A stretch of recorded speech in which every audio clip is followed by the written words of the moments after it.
Hey guys, James Diamond here, and welcome to the very last episode of the Trance Takeover here on Sonic Academy.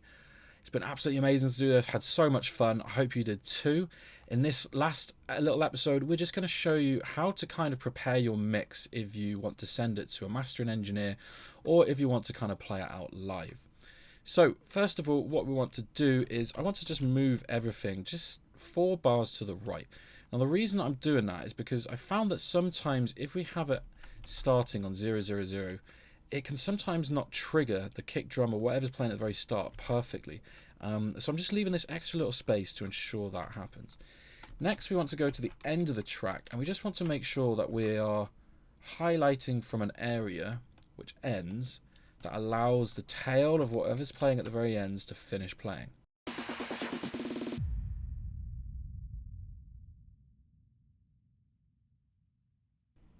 So there we go. In this case, we had the effects kick, and that finishes nicely. Next up, we want to turn the limiter off. We weren't really using the limiter. It was kind of there just for the sake of making sure nothing went over, but it never really got up to 0 dB anyway. And then we want to move down the output. So if I play from the loudest part in the drop, we can see that we're upwards of kind of -3, between -6 and -3 dB. So let's pull those peaks down so they peak around -6 dB. That should be about right. So we can see the average is maybe around -9 and the peaks are getting up to about -6. Then what we want to do, we want to render it. So we will go File, Export, Render. And we want to have our WAV bit depth at 24 bits. We can do it at 16. The mastering is going to be at 16-bit anyway, but you want to make sure that you're sending the mastering engineer the highest kind of bit rate, so that'll be at 24-bit. And for FL Studio specifically, you want your resampling at 512.sync, the highest, and HQ and the disabled maximum. And then you hit start. And then you'll end up with something that looks like this. So this is our kind of rendered track, and it's looking pretty good in terms of the actual way the way we can see it. So we're going to have a kind of look at what we can identify from just simply looking at it. And for one, I've noticed that our hi-hats are definitely too loud. They are kind of peaking above quite a bit. However, the average sound across the whole mix is pretty level. And even though we have these dynamic changes, this is what you do want, but you don't want it to be very large kind of dynamic change, which kind of goes upwards like this.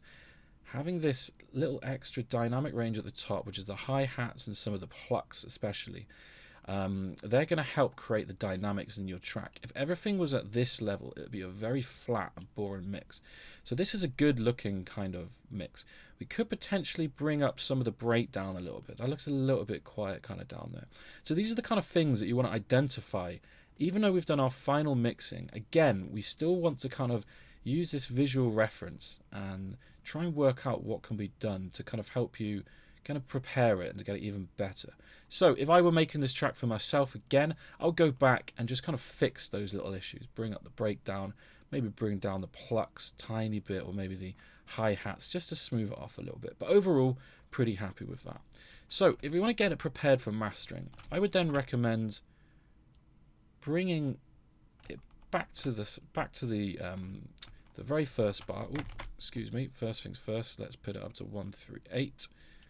And we can just cut off the start, and then I would actually then go back to the end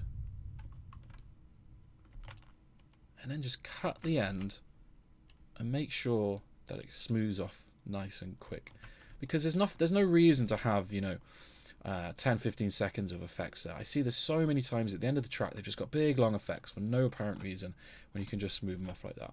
Then you could re-render that 24-bit and send it over, and it should be fine. Or you can ask your mastering engineer to do this for you. It's really up to you.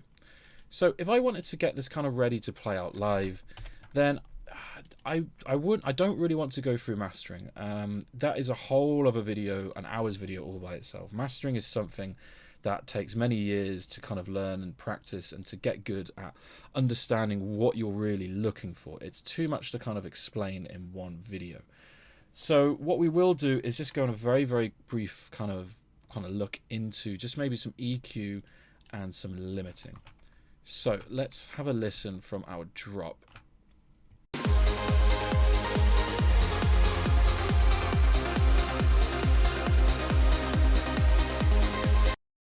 So if I was going to start this with a bit of mastering myself, I might just want to do again this 40 and 18, actually 13 and 18 hertz or kilohertz cut.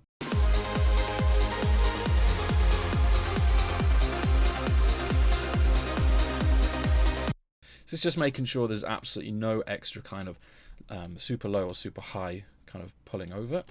Then we're going to pull up our limiter, and we want this set, so we want the ceiling set at about minus 0.1 or 2 dB, and then we're going to push up on the gain. Now this is going to get quite loud, so maybe be wary of your ears here. I'm going to turn my volume down as well.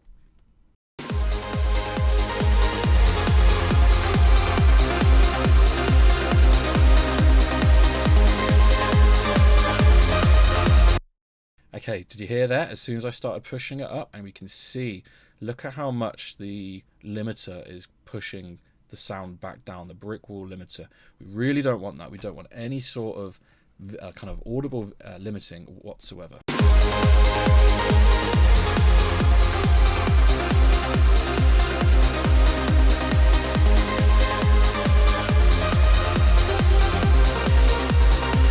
So we can kind of get away with about that, and I'm just looking down on the bottom here to see what the volume is. Now this is still going to be a very quiet mix, so it's about -10.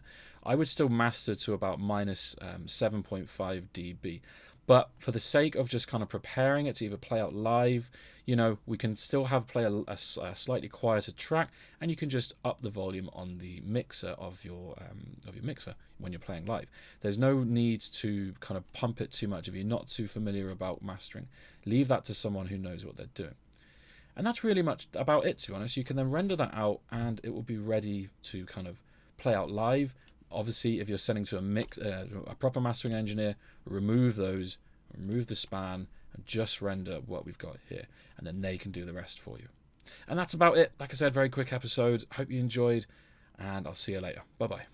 Hey guys, James Diamond here, and I just wanted to say a massive thank you for everyone who's watched my course. It was really, really good fun. Great to be back on Sonic Academy after so many years. I know you guys liked my last one, so I'm super looking forward to see what you think about this one. If you've got any questions, feel free to get in touch via the forums. Over the next couple of months, I'll be in there checking. So if you've got any questions or you didn't understand something, try and tag me on there. It's just James Diamond, and I'll do my best to get back to you.